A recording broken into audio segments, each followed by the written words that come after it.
Hello everyone, welcome to my YouTube channel the enter academy. আজকের video topic হচ্ছে আপনারা future trade করে কীভাবে $206 মতো প্রফিটেবল ট্রেড করতে পারেন। আমি সোলানার মধ্যে ট্রেড করে $206 মতো প্রফিট করছি। কীভাবে করছি আর আপনার এই ভিডিওগুলো দেখলে লাভই বা হবে কি? আপনি যখন ফিউচার ট্রেডের বিভিন্ন স্টোরি দেখবেন, ট্রেড স্টোরি দেখবেন, তাহলে আপনার সাইকোলজি আস্তে আস্তে বিল্ড আপ হইতে থাকবে। আপনি টেকনিক্যাল সম্পর্কে ভালো জানতে পারবেন। জাস্ট খালি ইন্ডিকেটার দেখলেই হবে না। প্রপার মার্কেটের মধ্যে কীভাবে ট্রেড হয়, কীভাবে এক্সিকিউট হয়, কখন প্রফিট নিয়ে বের হতে পারবেন। সো ওই সব বিষয়গুলো আমি এই ভিডিওতে এক্সপ্লেন করব। ম্যাক্সিমাম মানুষের ফিউচারে প্রচুর পরিমাণে লস হয়, ওইটার কারণ হচ্ছে লিভারেজ নিয়ে আমি নেক্সট ভিডিও দিব, হয়তো কালকে দিব। সো লিভারেজ সম্পর্কে আমি ভিডিও দিব। আস্তে আস্তে আপনারা সব কিছুই পাবেন, কীভাবে ফিউচার ট্রেডে স্টেপ বাই স্টেপ প্রফিট করতে পারবেন। ওইগুলা নিয়েও ভিডিও দেখবো আস্তে আস্তে, যাতে আপনাদের সাইকোলজি বিল্ড আপ হয়। আমরা এখন বর্তমানে সোলানা/ইউএসডিটিতে বাইন্যান্স অ্যাকাউন্টের মধ্যে আছি। সো বাইন্যান্সের মধ্যে সোলানা/ইউএসডিটি পেয়ারের মধ্যে বর্তমানে আছে। বর্তমানে সোলানার প্রাইস হচ্ছে $22.81। আমি যে শর্টটা শুরু করছিলাম, ওই শর্টটা শুরু করছিলাম হচ্ছে $22.18 আশপাশ। বেসিক্যালি এই যে জোনটা, এই জোনটা থেকে আমার মূলত ট্রেড নেওয়া, উপর একটা বেশ ভালো পরিমাণ সাপোর্ট ছিল, ওই সাপোর্টটা সোলানা ব্রেক করে।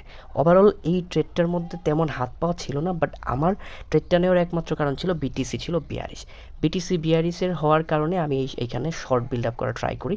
এইখানে যখন বেশ ভালো পরিমাণ সাপোর্টটা ব্রেক হয়, যখন বেশ ভালো পরিমাণ সাপোর্টটা ব্রেক হয়ে আছে, সাপোর্টটা ব্রেক হওয়ার পরে যখন একটা বড় ক্যান্ডেল দেখি, রেড কালারের ক্যান্ডেল দেখি, তখন মনে হচ্ছে যে এই জিনিসটা 42 বা এটা শর্ট হইতে পারে। ট্রেডিংয়ের মধ্যে 90% হচ্ছে সাইকোলজি আর 10% হচ্ছে ওভারঅল টেকনিক্যাল।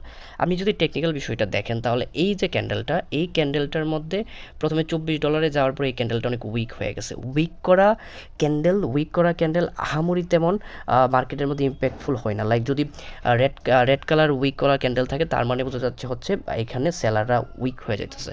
লাইক এখানে সবগুলো ক্যান্ডেলের মধ্যে উইক হয়ে যাচ্ছে, তখন আমার মনে হচ্ছে কি এখান থেকে পাম্প করবে। বাট ওভারঅল বিটিসি ছিল 42। তারপরে এই বড় ক্যান্ডেলটা যখন দেই, এখানে যখন বড় একটা উইক ক্রিয়েট হয়, তখন মনে হলো যে না, এইখানে যেহেতু এতগুলা উইক করা ক্যান্ডেল হওয়ার পরে যখন এত বড় একটা ক্যান্ডেল তৈরি হয়েছে, তার মানে সেলার আস্তে আস্তে হেভি হচ্ছে বায়ারের তুলনায়। দেন আমি অনেকগুলো বিষয় ক্যালকুলেশন করে, আমার ফান্ড ক্যালকুলেশন করে যে কত ডলার দিয়ে ট্রেড করব, কী করবো, সবগুলো বিষয় ক্যালকুলেশন করে এইখান থেকে ট্রেডটা ওপেন করে দিই। এই ট্রেডটার পার্সেন্টেজ ছিল হয়তো বা আমি এই ট্রেডটা 70% আমার সাইডে যাইতে পারতো, হয়তো বা 30% আমার সাইডে নাও যাইতে পারতো। ওই রকম শিওর ছিলাম না এই ট্রেডটার মধ্যে।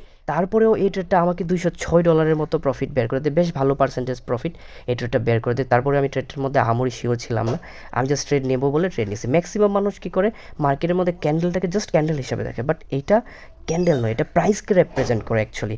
Candle want to say something always. তো ক্যান্ডেল কী বলতে চাই, ওইটাকে আপনি ফলো করেন, তাহলে মার্কেটের মধ্যে বেশ ভালো পরিমাণ প্রফিট করতে পারবেন।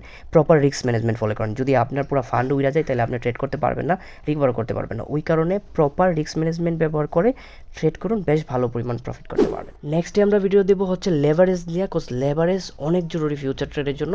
কালকে আমি ভিডিওটা দিব, তো ওই কারণে লেভারেজের ভিডিওটা অবশ্যই দেখবেন, অবশ্যই সাবস্ক্রাইব করবেন। আর এরপরে আমি পরের দিন আমি দিব রিস্ক ম্যানেজমেন্ট করে। ফিউচার ট্রেড শিখতে চাইলে ধাপে ধাপে আমি প্রত্যেক দিন একটা করে ফিউচার ট্রেডের আপডেট দিয়ে থাকবো, ফিউচার ট্রেডের ভিডিও দিতে থাকবো। আই হোপ যে এই ভিডিওটা ইনফরমেটিভ লাগছে। যদি ইনফরমেটিভ লাগে থাকে, তাহলে like, comment, share and subscribe করবেন।